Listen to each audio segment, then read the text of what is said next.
Well, what's up, LifeSpring? Obviously, due to the hurricane and the flooding and just some other things along with that storm, we're unable to actually have our experiences on site at Johnston Community College today.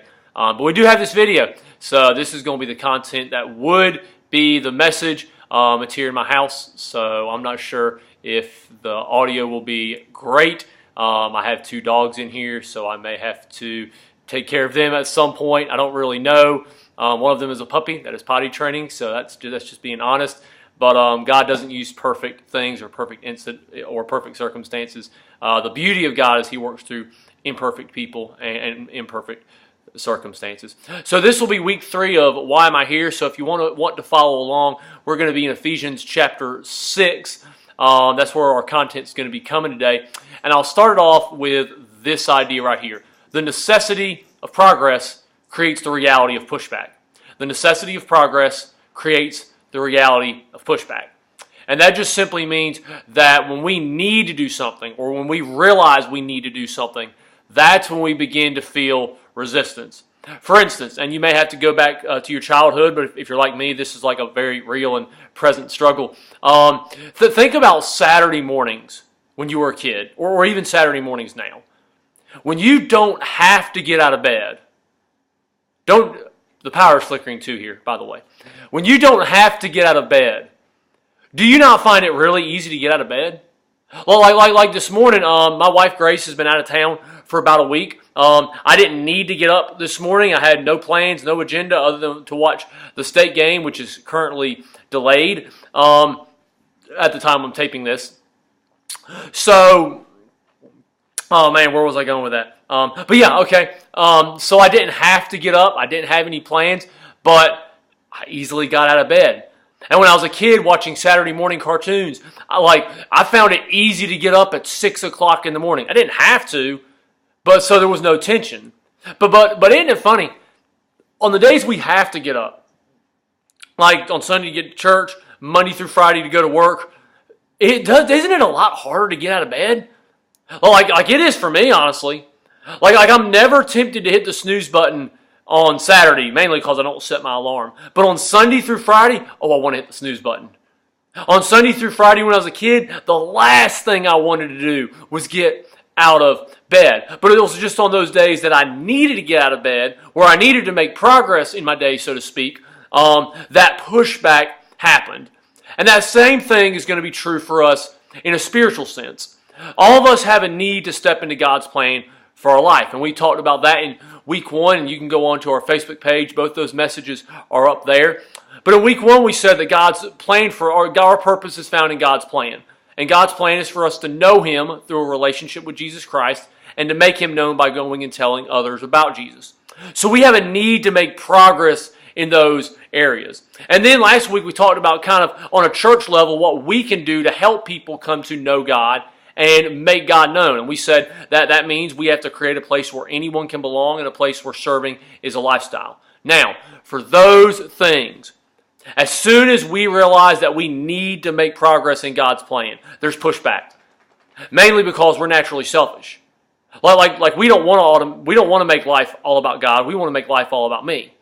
And we don't want to spend our lives making God known. We want to spend our lives doing what we want to do and making our career go or making our family go or getting retirement or whatever. So this idea that life is all of a sudden about God and knowing Him and making Him known creates tension for us because it causes selfishness to rise up in us. And that's a selfishness we didn't feel until we realized we needed to make progress.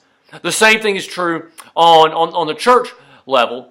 When we realize that we need to create a place anyone can belong, that causes resistance because naturally we don't want to create a place where anyone can belong. Naturally, we want to hang out with people who look like us, think like us, talk like us, and vote like us. Naturally, we don't want to create a place where serving is a lifestyle because naturally we don't want to serve, we want to be served. By the way, I just noticed this. Because I'm recording this on my computer, the words might not be perfectly in sync with my mouth. So I just had to say that. Power's flickering again twice. So just kind of roll with that. But there's this tension here because selfishness and personal preferences get in the way. And that's always going to happen because the necessity of progress creates the reality of pushback. And that leads me to this idea. I just said idea. Wow. This idea. Pushback is inevitable. Progress is optional. It doesn't matter, it doesn't matter where we go in life. At some point, you and I will face pushback, we'll face resistance. And that's going to happen. So the question is not whether or not pushback happens or not. The question is whether or not you and I will make progress. And instinctively, I think we know that we need to make progress. But the tough thing about progress is that progress is painful. Like, for instance, you think about if you're wanting to build muscle, if you're wanting to work out, if you're wanting to get stronger, you don't get stronger by arm curling loaves of bread. You get stronger by arm curling or bench pressing increasingly heavier amounts of weight. And that's not comfortable and it's not pleasant. And sometimes it even feels painful. But the path of pain is the path of progress, which that's why God takes us down the path of pain like we talked about in week 1. So the question is not whether or not resistance comes when we're needing to make progress. The question is whether or not we will actually make progress, even though progress is painful. And so with the reality that progress is painful, we have to ask this question. Will I fight for progress or flee from pain? Our natural response is to flee from pain because we don't like pain. Like last week I shared the story of cutting my finger with scissors, and it made me say a word that I should not have said, and I repented for it, and that's just me being transparent. And it hurt, by the way. That's why that word slipped out of my mouth. It's because it was painful. Usually I'm able to bite it off, but not this time. And so, you know what I did not do this week? I did not say, you know what? That was such a painful experience. I want to relive it, and I want my other finger to have the same opportunity because now I'm going to have a scar on my left index finger, and my right one doesn't have one, so it's not symmetrical. So maybe I should go and slice the other finger, and maybe I could even start a men's discipleship group, and we can all slice our fingers, and the way we can measure spiritual growth is by whether or not we're able to bite off the cuss words that want to come out of our mouth when we slice our... Like that would be ridiculous because I don't like pain. I fled from pain this week. Stayed as far away from the opportunity to slice my finger as I possibly could. We don't like pain. Our natural response is to flee from pain, not to fight for progress. But the only way we're going to make progress, listen, it won't be by accident and it won't be by simply walking into it. Because progress is not walked into. Because progress is painful, progress has to be fought for. One of our core values at LifeSpring is we're all in. And that just simply carries this idea that, you know what? We're fully committed to taking our next steps with Jesus. We're fully committed to accomplishing our vision and our mission here at LifeSpring. It's not a half-hearted, halfway endeavor. It's something we're 100% committed to. We're all in. And if you're going to fight for progress, that means we have to be all in on fighting for progress. And that's not something we naturally do. But the good thing is that if you're a follower of Jesus, this is true. You're made and we're made to fight and not flee. And that's true if you're a follower of Jesus just simply because when you become a follower of Christ, which means that you believe everything, that He did everything necessary to save you through the cross and through His resurrection, and you'll commit to doing whatever He tells you to do and going wherever He tells you to go, regardless of the cost, for the rest of your life. That's what it means to be a follower of Jesus. But when you take that step, when you step into a relationship with Jesus, He makes you brand new. He makes you just like Him over time. And Jesus, perfectly demonstrated how to fight for progress instead of fleeing from pain. See, because Jesus didn't run from the cross. Jesus embraced the cross. He didn't come down off the cross when He was nailed to it. He stayed nailed to it because He knew that the only way that we as sinful, messed up, wicked human beings could ever have hope to being reunited in a relationship with God was for Him to die to pay the penalty for our sins. And so He fought for progress instead of fleeing from pain. And if we're a follower of Christ, then He's remade us, made us brand new. He hasn't made us better. He's made us brand new so that we can copy His example and fight for progress. So in the next few minutes, I want to give us 3 very, very practical tips for how we begin to fight for progress. And we'll finally get to Scripture here. The first one is this. We recognize our source of strength. We recognize our source of strength. Now, one of my favorite cartoons growing up, and hopefully this was one of your favorite cartoons. If not, you can email us and we can set up prayer and counseling to correct that shortcoming in your life. But Popeye was one of my favorite cartoons. So if you're not familiar with Popeye, which you should be, so hopefully after this, if you've never seen it, go to YouTube, look up Popeye cartoons, make sure it's the cartoon and not the chicken, and you'll be caught up to speed.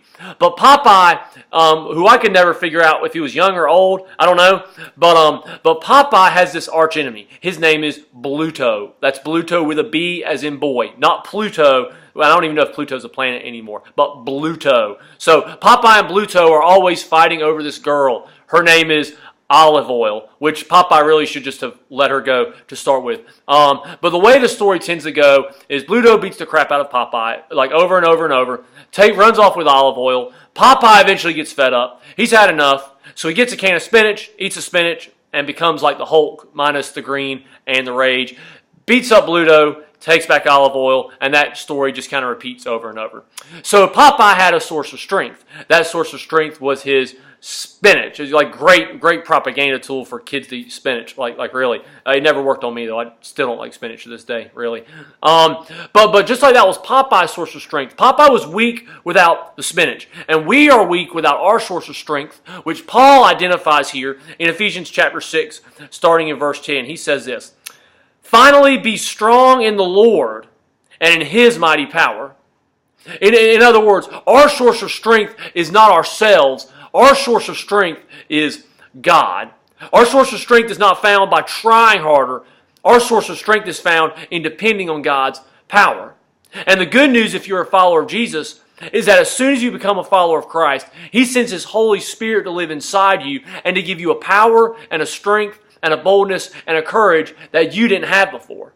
And that's the power that enables us to turn from sin and follow Jesus one step at a time. We can't do it on our own. We need God. And in fact, if we're going to step into the purpose that God has for us, if we're going to be the difference maker that God has called you and I to be, then it will only happen as we depend on God's power through the Holy Spirit. Because Jesus said in the Gospel of John that apart from Him, we can do nothing. And I know sometimes the pushback to that is, well, Dylan, I have a nice home, a nice car, a nice family, nice friends, good bank account, good retirement. Why do I need to add Jesus to my life? And I would say that's honestly a very, very fair question. And to an extent, I and the Apostle Paul, who wrote this letter to the church in Ephesus, would sort of agree with you. Because you don't need to add Jesus to your life. Following Jesus is not about adding Jesus to your life or adding a spiritual component or adding religion or Christianity to your life. It's not an add-on. In fact, Paul would say, because Paul had an impressive resume. Like he studied under this well-known rabbi called Gamaliel. He was a rising star among the Jewish teachers of the law. He said he was very zealous, very passionate about the law. The chief priests even said, "Hey, you're the guy that we want to help stomp out this movement called this movement of Jesus followers. We want you to help us get rid of them." And Paul would even, in one of his letters, I believe it's one of the ones to the Corinthians, Paul outlines that, dude, I had a great heritage. He writes it in a way that says, man, I had all this stuff. I had it all together. I didn't need an add-on. And yet, in another one of his letters, I believe it's to the Philippians, Paul will actually say, hey, all these things that I thought were important, all these things I counted as gain, I actually count as loss or as rubbish or trash. Or there's a really, really, the closest word you can get to it that's kind of appropriate to say is crap, honestly. So he counts all this stuff as crap compared to what? Compared to the reality of knowing Jesus Christ as his Lord and Savior. Why would Paul say that after he had all this stuff? Well, it's because Paul realized when he stepped into a relationship with Jesus that following Jesus was not an add-on to his life. Following Jesus was about finding life and actually becoming alive. See, because without a relationship with Jesus, we're spiritually dead because of sin. And sin is both something that we do and that we do things that disobey God, and sin is something that we are, in that we have a nature that by our very nature we do things that disobey God and that displease God. And those things Paul teaches, we talked about this a couple of weeks ago, that sin brings spiritual death. And since we're spiritually dead, we're separated from that which is spiritually alive, which is God. And also because we're spiritually dead, we can't make ourselves come spiritually alive to be reunited with God. We're hopeless in that. We're hopelessly separated from God. But what makes it really, really bad is because of sin and because God is perfect. And since He's perfect, He's perfectly just. He's a perfectly just judge who must perfectly punish sin. And therefore, since all of us have sinned, all of us are objects of God's judgment, objects of God's wrath. Like, if you want to say, man, I don't need God and I can do life without God, then your destination is death and eternity separated from God in hell. Well, like, it's not just spiritual death, it's physical death, but spiritual death forever. Spiritual torment forever. And yet, because God loved us, in His great love for us, He sent Jesus to die on the cross in our place after He lived the perfect sinless life that none of us could live. And then He rose from the grave 3 days later so that He could offer us as spiritually dead people a way to step back into a relationship with God to make us spiritually alive. So yes, I agree. You don't need to add Jesus to your life. You don't need to add a spiritual component to your life. You need Jesus because without Jesus you're dead. See, Jesus didn't die on the cross to make us better. He died to make us alive. He died to make us brand new. And you cannot become brand new. You cannot become spiritually alive. You will not have eternal life or hope or purpose in this life apart from a relationship with Jesus. So we need Jesus to save us from sin, but we also need the power of Jesus to help us turn from sin. Like you may be sitting on your couch or in your bedroom or in your office this morning and saying, you know what, there's this thing I struggle with. Maybe it's an addiction. Maybe it's a relationship. I don't know. But I've got issues in it. I've got problems in it. And I try to get rid of it, to make it stop. But I just can't seem to do it. Well, here's the thing. You can't. Because you and I are not strong enough in our own strength to be able to turn away from sin. That's why we need to depend on God's power, through the power of the Holy Spirit, to walk away from sin. You might say, how do you do that? How do you depend on God's power? It's actually very, very simple. You listen to Jesus, and whatever He tells you to do, you do it. You say yes to Him no matter how many times He asks you to do it, no matter how many times you've said yes already, and then you trust Him to give you the strength to walk through that challenge, to walk away from that sin, regardless of how difficult and how painful it is. Because it will be difficult and it will be painful. And we will not be able to turn away from it apart from God's power. So if we're going to make progress in knowing God, in coming closer to Jesus, in taking our next step, then we have to fight for progress. But if we're going to do that, then we have to recognize it happens as we depend on God's strength and not our own. The second thing that we have to realize is we have to identify the enemy. Many times in church world, we can misidentify the enemy. Like maybe we think the enemy is liberals or Hollywood or Hillary Clinton or maybe even Donald Trump or I don't know, or Target. Like we could go on and on and on. Maybe your enemy is the person who did something that you feel is unforgivable. Maybe it's the person who bullies you or talks behind your back, teenagers. Maybe the person who you feel like is your enemy. Maybe it's your boss or a coworker that you just can't get along with. Like they grate on your nerves. But listen. People are not the enemy. We are on a spiritual journey, fighting for spiritual progress, which means we have a spiritual enemy. You say, who is that enemy? Paul outlines it here. Verse 11, he says, put on the full armor of God so you can take your stand against the devil's schemes. For our struggle is not against flesh and blood, but against the rulers, against the authorities, against the powers of this dark world, and against the spiritual forces of evil in the heavenly realms. Our enemy, Paul writes here, is the devil. And I know you might be like, Dylan, come on. The devil, really? Like you believe in that? Well, yes, because Jesus believed in the devil. Like Jesus, and I just happen to think it's a good idea to take the word of the guy who predicted his own death and resurrection and then pulled it off. Like I think he's got a lot of credibility in that area. But yes, we believe in the devil. Jesus identified the devil as our spiritual enemy, and Paul confirms the devil is our spiritual enemy. People are not the enemy. Satan, the devil, is the enemy. And he is totally invested in destroying you, in destroying the church, in destroying the work of God through us, and in destroying our community. And here's how he does that. He does that by causing division among people. He does that by getting us focused on people as the enemy. And the reason that keeps us from making progress is because we cannot reach the people God has called us to reach if we're constantly thinking they're the enemy. Like we just can't do it. So the way we fight the enemy is not by getting angry at people or protesting people or condemning people or screaming at people. The way we fight for progress is we serve people, we love people, we tell other people about Jesus, we invite them to become a part of what we're doing at LifeSpring, invite them into God's church so that they can hear about Jesus, so they can meet Jesus, and Jesus can change their lives. We refuse to get distracted by what the devil tries to throw at us. We refuse to engage in division, and we keep our eyes on what God has called us to do, which is step forward into our relationship with Jesus, to know God better, and then to help make Him known by telling others about Christ. And that's how we fight the enemy. But we can't fight the enemy unless we recognize who the real enemy is. And so, along with that, if we're going to fight the right enemy, we also have to do this. We have to use the right equipment.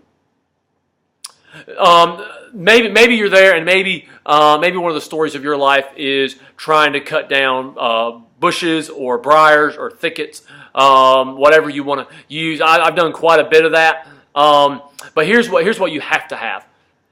You have to have something sharp to help cut through it. Because especially when it's thorny, if you're like, I'm going to use my bare hands and I'm going to go out and move the briars, you won't make any progress, and it will destroy you. And so for us to make progress in this journey, it's like pushing through a thicket, because remember, we have to fight for progress. Progress is not something we walk into, it is something that we fight for. So if we're going to fight for progress, we have to use the right equipment. And so Paul outlines this here. Starting in verse 13, he says, "Therefore put on the full armor of God, so that when the day of evil comes, you may be able to stand your ground, and after you have done everything to stand firm then." And I'll pause there and point this out. Standing is a huge posture there, because the opposite of standing is sitting. Sitting is not a posture that's ready to fight for progress. Standing is a posture that's ready to fight for progress. So in every single area of our lives, maybe not literally, but spiritually, we need to be standing, we need to be alert, we need to be ready to fight for progress. And then here's the equipment. He says, first, with the belt of truth buckled around your waist. Truth is what holds everything together. True, regardless of what popular thought says, truth is not relative, and it is not subjective, and it is not up to the individual. For example, there are things that if they are true in one place at one time, they are true in all places at all times. For example, it is true that North Carolina State, there's the lights, it is true that North Carolina State won the national championship in 1983. It is also true that we have not won a national championship in basketball ever since then. Like those are things that are just true, and there's no disputing that. And the reason you have to have truth is because without truth, everything falls apart. So you might say, well, what is your standard for truth? Our standard for truth is God's Word. And you say, well, why would you say that? Well, because we believe that God's Word is God's words. And so God's Word is literally God speaking to us. The primary way we hear from God is through His Word. And it's our standard of truth. And you might say, well, that seems a little flimsy. Why do you do that? Well, a few things. Jesus affirmed the authority of the Old Testament. And that's the thing a lot of people want to fight against. They're like, man, do you really believe all those stories? Adam and Eve, Noah, Jonah, Moses. Well, Jesus believed them all. And so, again, the guy who said that he would die and come back 3 days later and then pulled it off, proving himself to be God, I think he's pretty credible. And then the main claim of all the books of the New Testament is that Jesus is Lord because of the fact that He came back to life. If you're seeing, that's my dog's nose there. His name is Buddy. But the primary claim of the New Testament writers is that Jesus is Lord because He died on a cross and then came back to life. What's crazy is every single one of those writers, with the exception of John, died because they refused to back off that claim. Now, if that claim had not been true, and they would have been the guys who knew whether or not it was true, then I think after the first one died, I would, like, if it'd been me, I'd been like, you know what, it's just a joke. We're just kidding. I'm going away and hiding now because it was a joke. But they all went to their graves doing that. John was exiled for refusing to back off that claim. And so I think with that being the primary claim and the other reality that the New Testament simply affirms or explains the Old Testament, yes, we believe all of Scripture. In fact, Paul writes to Timothy that, man, the Scripture is God-breathed. And Peter writes that, man, none of this was just invented by people. We didn't follow cleverly devised myths, he writes. He says, but people wrote as they were guided by the Holy Spirit. So we believe God's words, or God's word is God's words. Therefore, they are true, and therefore this is what we hold to as a standard of truth, and that holds everything together. Then he says, with the breastplate of righteousness in place. Righteousness is just a word that means living the right way before God, listening to Jesus and doing what he says, making sure that the purpose of our heart is to know God and to make him known through our lives. And that protects our heart. That keeps our heart from being sidetracked by some of these other things that would pull us off track and distract us and keep us from God. So listening to Jesus and doing what he says, righteousness protects our heart. And then he says, with your feet fitted with the readiness that comes from the gospel of peace. What is the gospel? The gospel is the good news that Jesus has lived a perfect sinless life and done everything necessary to save us through his death and resurrection. And the good news of that is that gives us the opportunity to step back into a relationship with God, to come alive. And then what's even crazier is the perfect God of the universe invites us as fallen, sinful people to make us brand new in his image, but then to come on mission with him to make him known throughout the world. That's the gospel. That's the good news. And that's the message that we both run with, but it's also the message that we stand on. See, the shoes that Paul was talking about here, he would have had in mind a Roman soldier. And Roman soldiers' shoes had spikes on them so that they could stand firm in battle. So we run with the gospel and we stand on the gospel. That's why we insist that the only way we'll make a lasting difference in the lives of people in Smithfield and beyond is by reaching people far from God and teaching them how to follow Jesus one step at a time, and then sending them on mission to reach and teach others, because it's when people meet Jesus that's what changes them from the inside out. And as individual lives change, a community can be changed over time through the power of the gospel. So that's why we stand on that message and why we run with that message. Then he says, in addition to all this, take up the shield of faith with which you can extinguish all the flaming arrows of the evil one. Every time God calls us to make progress, Satan, our spiritual enemy, immediately gives us excuses. He immediately gives us fear. He immediately gives us reasons as to why we can't make progress. Like maybe you can't afford that. You'll ruin that relationship. You're not qualified. You're not good enough. You simply can't do that. But what God calls us to respond in is not to shrink back in fear, but to act in faith. To understand that, you know what? I can't do this, but God is calling me to it. So I'm going to depend on his power. I'm going to depend on his strength. And even though it might not look good at times, I'm going to trust that if God has called me to it, he will carry me through it. Not because I'm strong, because I'm weak, but because he is strong, and I'll act in faith because that's what God calls me to do as I fight for progress. He then says, take up the helmet of salvation. Salvation is the state of being saved. It's like if you have a relationship with Jesus, you have salvation. You are saved. And he said that's the helmet because when you step into a relationship with Jesus, he changes your mind. He changes the way you think. You begin to realize life is not all about me. Life is about God. And so salvation changes our mind. And then he says, and the sword of the Spirit, which is the word of God. Our only offensive weapon to fight against the enemy is Scripture. And Jesus was a great example of this. When he was tempted by the enemy, the way he beat back Satan was by quoting Scripture. Y'all, we cannot make progress. Like going back to the example of trying to get through a thicket. We cannot make progress without an offensive weapon. So that blows my mind. So many Christians would say they love God, they love Jesus, they want to make progress, and yet they never crack open God's Word. And since they never crack open God's Word, since God's words are since God's Word is God's words, they never know what God wants them to do. Therefore, they do not know God's will. You cannot know God's will apart from God's Word. Therefore, you do not know what your next step is apart from God's Word. Therefore, you cannot fight for progress apart from God's Word. So, over the next month, starting tomorrow, what I want to challenge everyone to do as a church is we're going to read one chapter a day in the Gospel of Matthew. And on our Facebook page, there will be a brief devotion to help you to journey along with that. And y'all, we're talking like maybe 5, maybe 10 minutes if you're a super, super slow reader. So this is not a massive time commitment. But what I can promise you is if every single day you will read a chapter of God's Word, by the end of the month, you'll be several steps closer to Jesus in your spiritual journey. So I want to invite you along into that because, listen, the way we fight for progress is God's Word. It carries us deeper into our relationship with Jesus. But as is true with any relationship, conversation has to be two ways.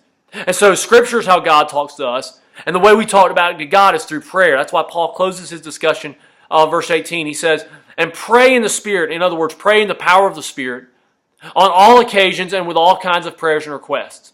With this in mind, be alert and always keep on praying for all the Lord's people.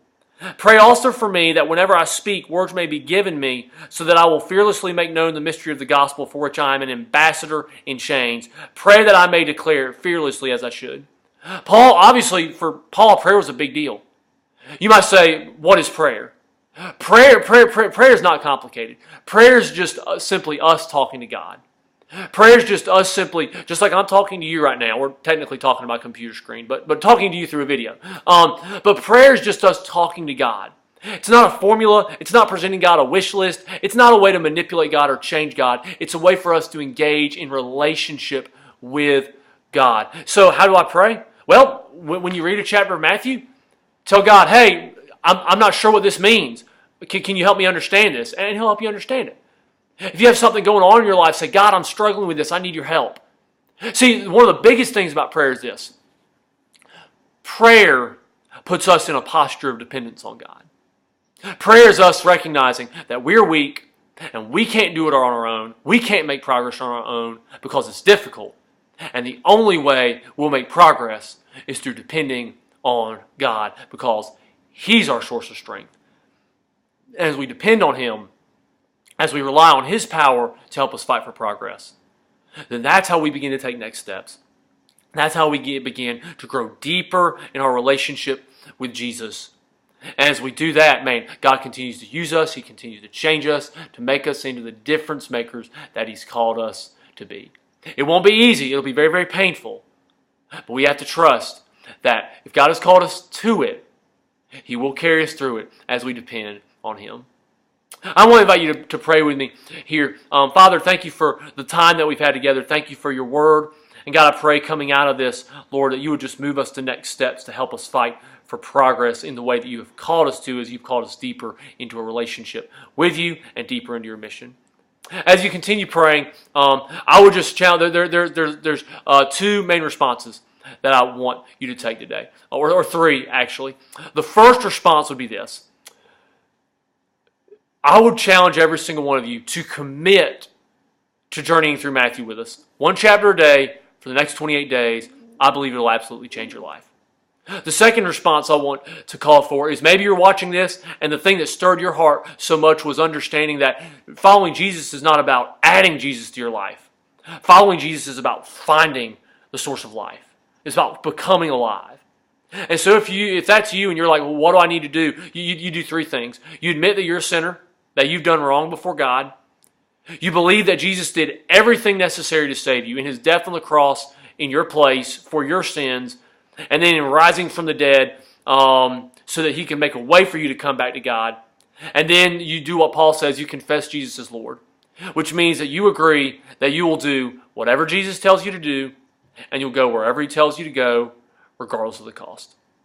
So if you need to do that, this is not to rededicate your life to Christ. This is to receive salvation, receive forgiveness of sins through a relationship with Jesus. This is stepping into a relationship with God through Jesus Christ for the first time. So if you need to do that, I'll invite you to pray this prayer. I'll say the prayer does not save you. Jesus saves you. The prayer is simply us responding outwardly to what God is already doing inwardly. So pray this from your heart to God and say, Father, I'm a sinner. I've done wrong against you. I deserve hell. And I ask for your forgiveness. Jesus, I ask you to save me. I believe you died on the cross for my sins. I believe you rose from the grave. and I confess you as Lord. I'll go wherever you want me to go, and I'll do whatever you want me to do. And I pray you'll take my life. Use me for your glory, Jesus. My life is not my own. It belongs to you. And from this moment, I'm all yours, and I'm all in. If you prayed that prayer, man, that's awesome. That's the best thing that'll ever happen to you. That's incredible. You just became spiritually alive. So what I want to ask you to do is, would you please send us an email, hello@lifespringnc.com, or message us on Facebook, because we'd love to celebrate with you. We'd love to follow up with you. Before this weekend, we had seen 14 people in our first 3 weeks decide to follow Jesus for the first time, and that's awesome, and we celebrate that. Now here's the final response that I'm going to ask for this morning, and we were going to do this on site, but since we're not on site, I'm going to ask for it here. If you're one of those who has become a follower of Jesus, then what you need to understand is your very next step is baptism. And our first baptism is going to be on November 20th at 5 o'clock at the Smithfield Recreation and Aquatic Center. And so if you're one of those who has become a follower of Jesus, or if you're not one of those, but you became a follower of Jesus sometime back, but you have never been baptized, I want you to head over to our website right now, lifespringnc.com, hover over the next steps icon, and there will be a section on there that says get baptized. And if you will go to that page, then you'll have an opportunity to ask to either shoot us an email to ask about baptism, or you'll have an opportunity, also on that page, you'll also have a chance to sign up for baptism. But especially if you're one of those who's become a follower of Christ in the last 3 weeks, I want you to do that. And you might say, well, that's kind of scary. I'm not sure if I'm ready for that. Listen, God calls us to fight for progress. And that starts with taking our very first step. So we hope you'll sign up for that. Man, missed hanging out with you guys this morning, but I hope this was encouraging. I hope it was helpful. I hope that God has used it to move you into fighting for progress in your spiritual journey. Next week will be week 4 of Why Am I Here? I cannot wait. I love all you guys, and we will see you then.